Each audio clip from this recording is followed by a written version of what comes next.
आप सभी का हमारे YouTube चैनल पर हार्दिक स्वागत है। आज बच्चों हम पढ़ेंगे नाउन के बारे में। सॉरी, नाउन के बारे में तो पढ़ चुके हैं, आप लोग भी ऐसा। प्रोनाउन के बारे में पढ़ेंगे। नाउन से पहले क्या लग जाएगा? प्रो।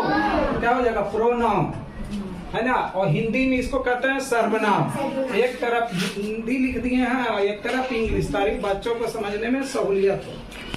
तो देखिए, कहता है कि प्रोनाउन का मतलब होता है word used in place of noun, यानी संज्ञा का स्थान पर प्रयोग होने वाले शब्द को ही तो सर्वनाम कहते हैं। और word used in place of noun is called pronoun. इसको सिंपल है कि रिप्लेसिंग नाउन भी कहते हैं, जो नाउन को हटाते हैं या जो नाउन के स्थान पर प्रयोग होता है। तो जो ये प्रोनाउन होते हैं, जो कितने प्रकार के होते हैं? 6 प्रकार के, है ना। अब 6 प्रकार को हम देखेंगे। और होता क्या है कि संज्ञा 5 प्रकार के होते हैं, तो नाउन के बाद ही प्रोनाउन पढ़ते हैं, तो कितने प्रकार के हो जाते हैं? 6 प्रकार। लेकिन कोई ट्रिक नहीं होता है। नाउन पढ़ी नहीं कि सोचे नाउन प्रोनाउन के बाद वर्ब होता है तो वो 7 प्रकार का होगा, ऐसा कुछ नहीं है। नाउन प्रोनाउन में बस ट्रिक है ना।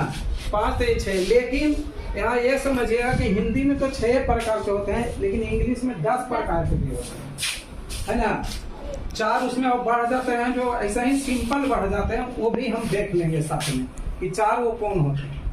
और हिंदी इंग्लिश में ग्रामर सब समान नहीं होते हैं, बहुत सा कम बेसी होते हैं। संज्ञा ही एक ऐसा है नाउन जो उतने होते हैं कि इंग्लिश में भी 5 और उसमें भी आजकल। लेकिन एक चीज और ही वीडियो में जो है कि संज्ञा का 2 प्रकार और होता है, काउंटेबल नाउन, अनकाउंटेबल, गिनिए और अगिनिए। जिसको गिन सके वो काउंटेबल होता है, जिसको नहीं गिन सके इसको मॉडर्न है क्लासिफिकेशन ऑफ नाउन भी कहते हैं। अब देखिए, there are 6 type of pronoun, यानी सर्वनाम 6 प्रकार के होते हैं। ये लिखना भूल गए हैं, पीठ में तो बच्चे समझ सकते हैं, या तो हम लिख ही देते हैं भाई, ताकि आपका स्क्रीन शॉट में ये आए। और नहीं लिख देते हैं, सर्वनाम 6 प्रकार के होते हैं,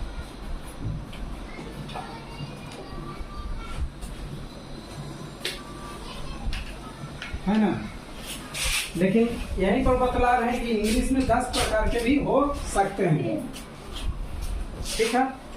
और हिंदी में 6 प्रकार के होते हैं, सारा बुक 6 बताएगा। और लेकिन इंग्लिश में कुछ बुक्स हैं जो 10 प्रकार के भी बताएंगे, 10 टाइप्स।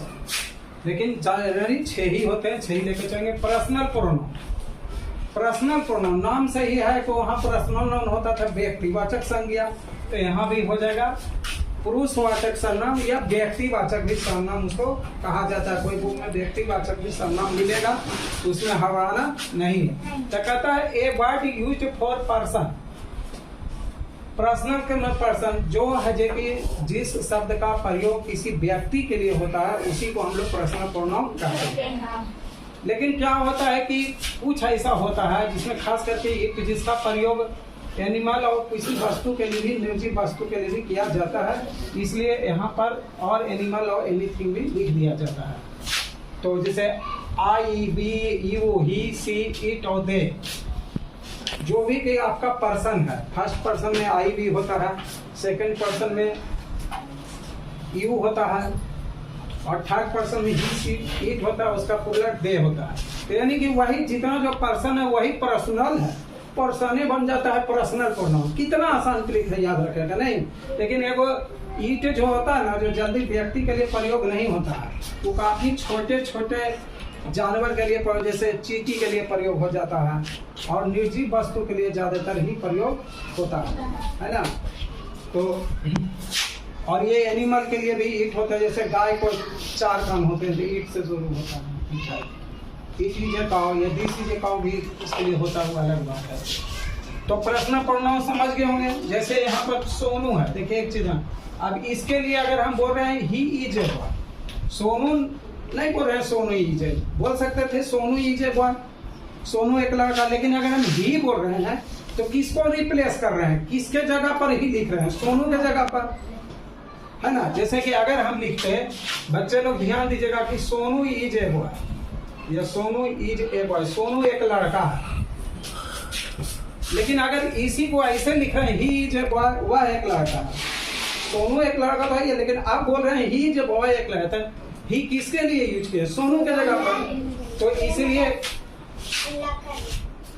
इसीलिए जो होता है, जो ही रिप्लेस कर रहा है किसको? सोनू को। इसीलिए इसमें ही है जगह प्रोनाउन होगा। और कौन प्रोनाउन होगा? पर्सनल प्रोनाउन होगा। ही कभी कोई दूसरा प्रोनाउन भी नहीं होगा। यहाँ पर एक चीज ये भी बता देते हैं कि किसी वर्ड के बाद अगर तुरंत नाउन आता है तो वो कभी भी प्रोनाउन नहीं होता है, वो एडजेक्टिव हो जाता है।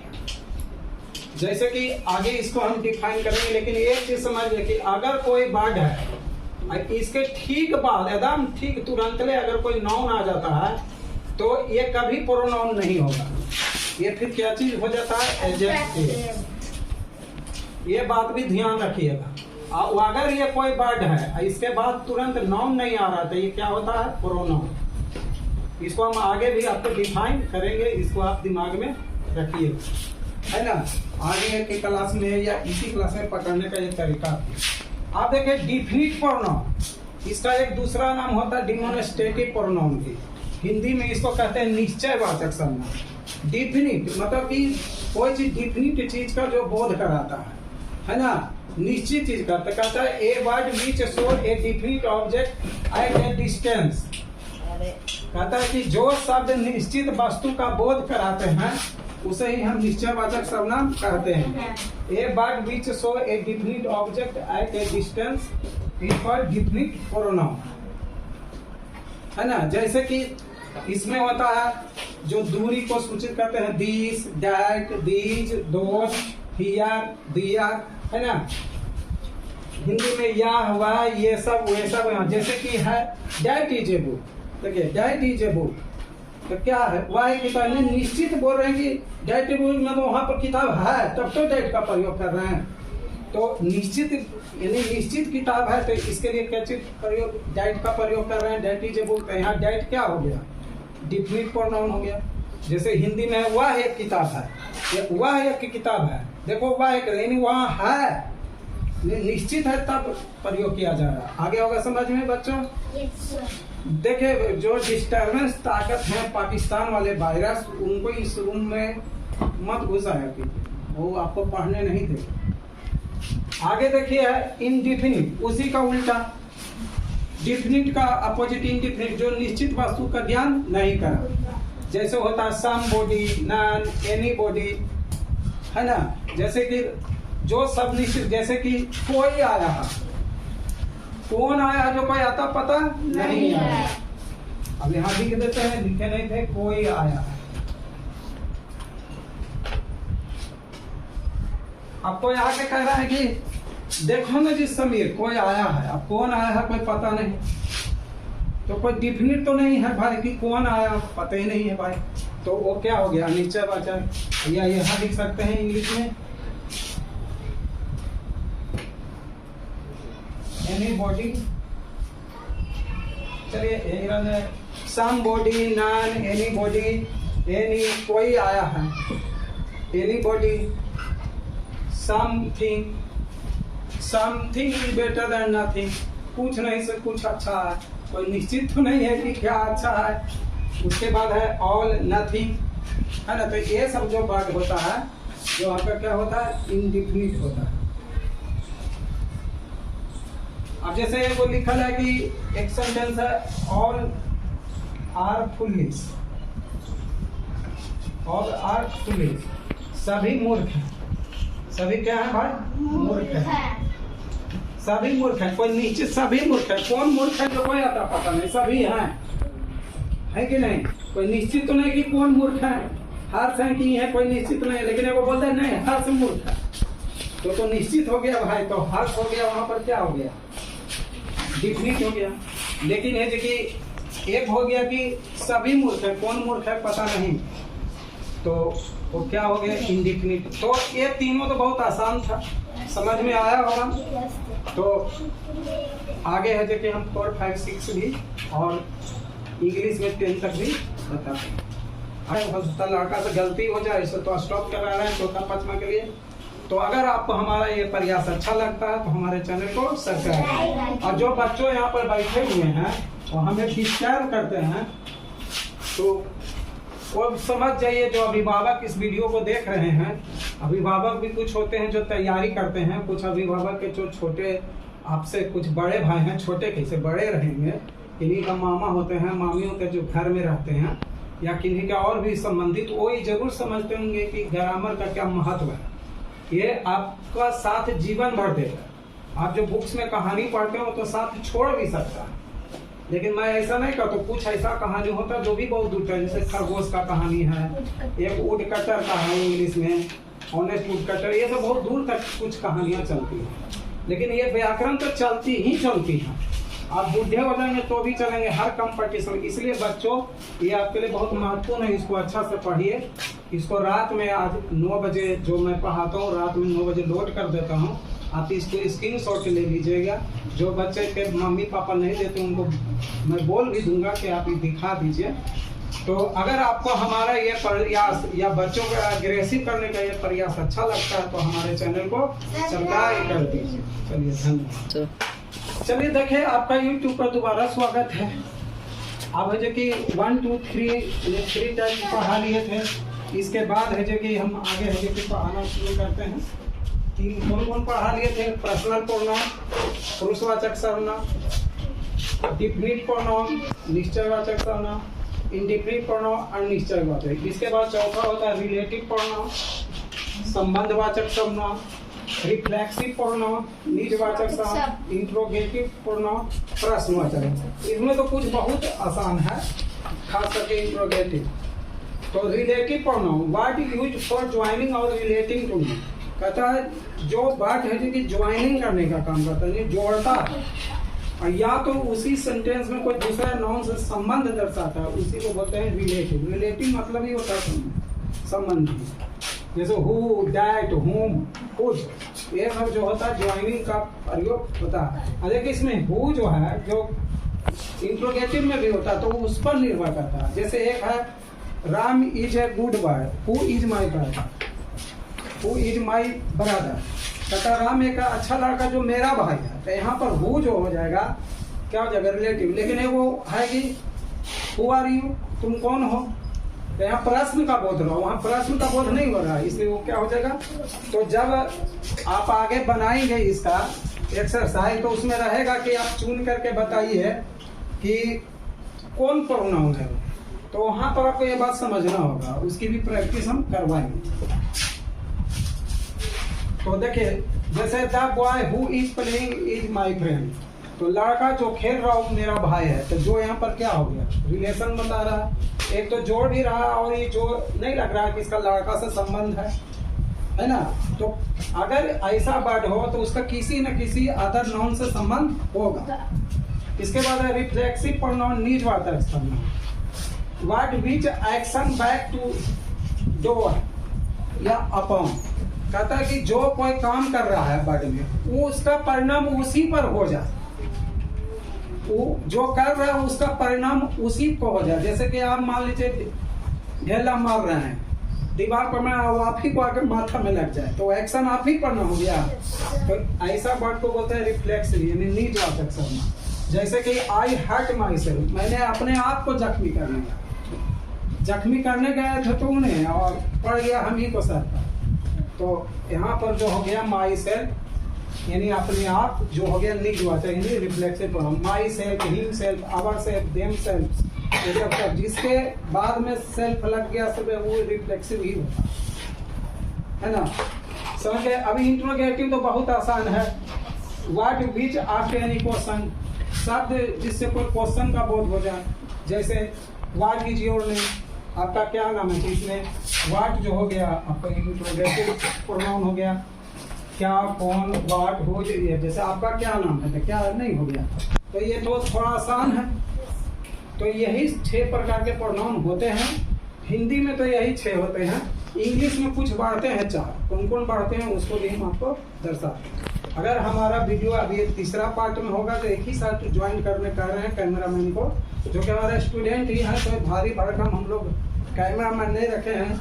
हम लोग साधारण व्यक्ति हैं, साधारण स्टूडेंट यहाँ आते हैं जो साधारण ही फी दे पाते हैं, इसलिए हमारे पास जो सुविधा है उसी में हम पढ़ाने का प्रयास करते हैं। तो अगर हमारा यहाँ बंद हो जाए, तो अगर आप सबको हमारा प्रयास अच्छा लगता है तो हमारे चैनल को सब्सक्राइब कीजिए। अच्छा, चलिए आप प्रोनाउन जो 6 टाइप्स के होते हैं उससे आगे बढ़ते हैं कि इंग्लिश में 7, 8, 9, 10 कौन बढ़ जाते हैं, उसी से किसी न किसी तरह बढ़ते हैं। जैसे इम्पैटिक प्रोनाउन, तो क्या होता है कि जो रिफ्लेक्सिव प्रोनाउन होता है वही प्रयोग होता है, लेकिन क्या होता है इसमें जोड़ दिया जाता है। जोड़ मतलब किसी चीज पर जोड़, जैसे I killed the lion my self.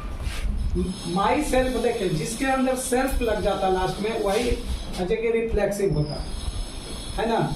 तो इसलिए कभी कभी एक यहाँ पर जाकर रिफ्लेक्सिव का भी रहता है, किसी देखिएगा, तो वो भी बनाना ही चाहिए था, लेकिन नहीं बना। चलिए उस पर कोई दूसरा वीडियो में चर्चा कर देंगे लगे। तो जैसे कि माई है, तो अगर इसका है कि प्रोनाउन हो जाता है रिफ्लेक्सिव में, तो ये हो जाता है माई से, है ना। अबर हो जाता है अबर से, और यही भी एस लग जाता है तो वो पुरलर के लिए लग जाता है। यू का होता है योर से, हिम का होता है हिम से।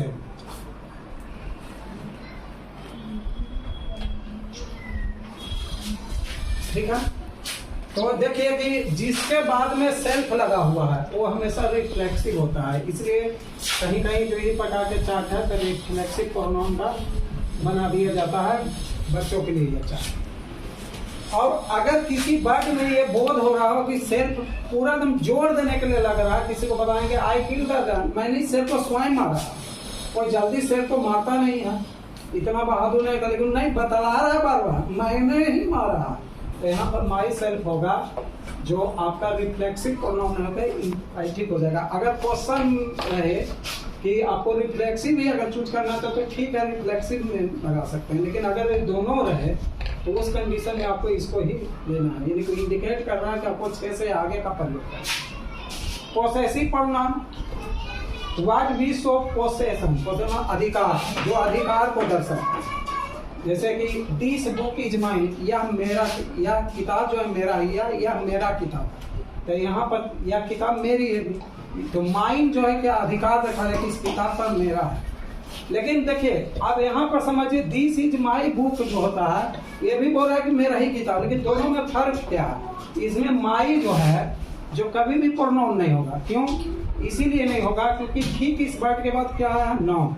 इसलिए हम यहाँ बताए हैं कि प्रोनाउन के ठीक बाद कभी नाउन नहीं आता है। अगर कोई शब्द है उसके बाद तुरंत में नाउन आ रहा है एकदम सटे हुए, तो वो क्या चीज में बदल जाता है, एडजेक्टिव में। तो यहाँ देखिए माई बुक है, माई बर्ड है, माई के बाद एकदम तुरंत बुक है ना, तो ये क्या होगा, एडजेक्टिव हो जाएगा। यहाँ पर क्या हो जाएगा, एडजेक्टिव।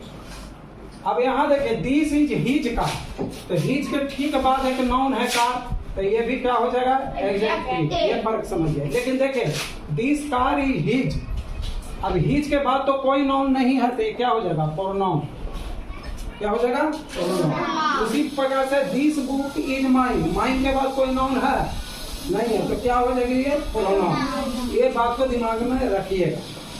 इसके बाद डिस्ट्रीब्यूटिव प्रोनाउन, तो ये बहुत सिंपल है, ईच, आइदर, नाइदर, जिसमें भी ये 3 वर्ड जिसमें आ जाए उसको हम लोग डिस्ट्रीब्यूटिव प्रोनाउन कहते हैं। जैसे ईच ऑफ द बॉयज, इसमें ईच का प्रयोग हो गया, तो ये क्या आएगा, डिस्ट्रीब्यूटिव। और एक और ध्यान दीजिए कि ईच किसमें और आ सकता है, इंडिफिनिट में भी आ सकता था। तो जहां पर अगर ये प्रोनाउन नहीं दिया हुआ वहां पर इंडिफिनिट, यानी ईच में प्रत्येक, कौन प्रत्येक मतलब तो उसका तो कोई पता नहीं है, इसीलिए कहीं कहीं पर 6 ही रखा जाता है। लेकिन 10 तक रेसिप्रोकल प्रोनाउन जिसमें ईच के बाद अदर लग जाए, सिर्फ ईच रहे तो वो होगा डिस्ट्रीब्यूटिव या इमेज, तो वो कौन होगा, रेसिप्रोकल। इसमें 2 ही होता है, ईच अदर और वन अदर। जैसे दे लव्ड ईच अदर, यहाँ पर ईच अदर लग गया, रेसिप्रोकल हो गया। लेकिन अगर ईच अदर 6 में से चुनना रहेगा तो ये भी हो जाएगा कहाँ जा करके, इंडिफिनिट में। समझ गए होंगे। अब देखें यहाँ पर एक चार्ट बनाया हुआ है कि नॉमिनेटिव केस में कौन कौन प्रोनाउन होता है। आई होता है नॉमिनेटिव केस जो सब्जेक्ट के जगह पर होता है, तो वो आई होता है। आई एडजेक्टिव में क्या में जाके बदलता है? माइन। और प्रोनाउन में क्या बदलता है? माइन में। और मी कहाँ होता है? ऑब्जेक्टिव है, अगर यहाँ पर हो तो। माई सेल्फ में कौन होता है? Reflexive pronoun. ही बदल जाता है एडजेक्टिव में आवर में, और प्रोनाउन में क्या हो जाता है? आवर्स। आस हो जाता है ऑब्जेक्टिव में, यहाँ हो जाता है आवर्स है। उसी प्रकार से यू पोसेसिव में भी योर, वहाँ हो जाता है प्रोनाउन में योर्स, यू से। इसको भी दिमाग में रखिएगा। जब बना रहे हैं तो इधर से बता रहे हैं तो इधर वाला है, ये बात का ध्यान रखिए। ही है जो बदल जाता है हिज में, और ये हिजे में रहता है हिम में। सी बदलता है हर में एडजेक्टिव में, और प्रोनाउन में हर्ष में। यहाँ पर हर हिम से तो ही रहता है उसमें। ईट बदल जाता है इट्स में, और प्रोनाउन में तो इट्स का कोई प्रयोग नहीं, यहाँ पे इट ही में रहता है। दे बदलता है देयर में, देयर्स में और देम में। समझ में आ गया होगा? तो इस प्रकार से ये आपका प्रोनाउन का था पूरा। प्रोनाउन कितने तरह के होते हैं? There are 6 pronoun. कौन? पर्सनल प्रोनाउन, इंडिफिनिट प्रोनाउन, या पहले डिफिनिट बोले definite pronoun, indefinite pronoun, reflexive pronoun, interrogative pronoun और रिलेटिव प्रोनाउन। ये 6 होते हैं, लेकिन 4 और बढ़ जाते हैं। Imperative pronoun, possessive pronoun, descriptive pronoun और रेसिप्रोकल प्रोनाउन। हिंदी में पुरुषवाचक सर्वनाम, निश्चितवाचक सर्वनाम, अनिश्चितवाचक सर्वनाम, निजवाचक सर्वनाम, प्रश्नवाचक और संबंधवाचक। हिंदी में 6 ही होते हैं। तो आप सभी को ये वीडियो के माध्यम से प्रोनाउन समझ में आ गया होगा, और इसका प्रयोग आगे बहुत है। ये कभी भी आपका साथ नहीं छोड़ेगा, और इससे संबंधित जब क्वेश्चन देखेंगे तो आपको बहुत की याद हो जाएगा। धीरे धीरे इससे क्वेश्चन भी कराएंगे। और एक बात आपको बार बार बतला रहे हैं जो ध्यान रखिएगा, किसी वर्ड, कोई वर्ड आपको लगे कि नाउन है, मतलब कि ये प्रोनाउन है या क्या है, तो अगर वर्ड के ठीक बाद अगर नाउन आता है तो कभी भी प्रोनाउन नहीं होगा। तो क्या चीज बदल जाता है? एडजेक्टिव में। जैसे कि हिज ही बोल लीजिए, दिस इज हिज के बाद कार है, नाउन है, तो ये क्या हो गया? एडजेक्टिव हो गया। लेकिन देखिए दिस कार इज, यानी किसी वर्ड के ठीक बाद कोई नाउन नहीं आता तो क्या होगा? प्रोनाउन। ये बात का हमेशा ध्यान रखिए। समझ गए? अब देखिए इसमें एक क्वेश्चन इसी में पूछते हैं, दिस इज माई बुक। बताइए इसमें प्रोनाउन कौन है? इसमें कोई प्रोनाउन है? बताइए कौन? बताइए जी हर्ष जी। ईज तो वर्ब होता है, उसको एक्जुलरी वर्ब कहते हैं। ईज कहाँ किसके? ईज कभी पढ़े कोई प्रोनाउन में? आप बोलिए जी। माई तो एडजेक्टिव हो जाएगा, क्योंकि माई के ठीक बाद तो नाउन है। आप बोलिए जी। बुक तो नाउन होता है, बुक का प्रोनाउन होता है। बोलिए। सब बारी बारी बोल दिए, ईज बोल दिए। ईज कभी नहीं प्रोनाउन होता है, ईज वर्ब होता है, सहायक क्रिया। माई के बाद, माई आपको लग रहा है तो माई के ठीक बाद नाउन है तो वो हो नहीं सकता, एडजेक्टिव हो जाएगा। दिस होगा, क्या होगा? दिस। किताब, दिस कौन सा प्रोनाउन होगा? बोलिए। प्रॉपर नाउन कैसे होगा? प्रॉपर नाउन तो किसी व्यक्ति के लिए दिस का प्रयोग नहीं होता है। बोलिए। नहीं, डिफिनिट प्रोनाउन होगा, और इसी को बोलता है डेमोन्स्ट्रेटिव प्रोनाउन। डिफिनिट मतलब बतला रही, दिस इज ए बुक, यह निश्चित रूप से यह एक किताब है। तो आपको ये देखिए वीडियो में ही दिखाए अभिभावक या जो भी और देख रहे हैं कि बच्चे लोग नहीं है समझ पा, तो ये जब क्वेश्चन आंसर टाइप का इनको दिया जाएगा ना, मेहनत कराया जाएगा, तो जो भी देख रहे हैं अभिभावक पढ़े लिखे अगर हैं, नहीं भी हैं, तो आप भी इसको समझ के बच्चों को थोड़ा सा प्रैक्टिस घर में अपने बच्चों पर मेहनत कर दीजिएगा। हम तो करेंगे ही। तो अगर आप सभी को हमारा वीडियो अच्छा लगता है तो हमारे चैनल को सब्सक्राइब कीजिए और लोगों तक फैलाइए, और हम तुरंत इसको एक ही वीडियो में बना देने का प्रयास भी करते हैं कि बच्चा एक ही वीडियो में समझ जाए। चलिए, धन्यवाद।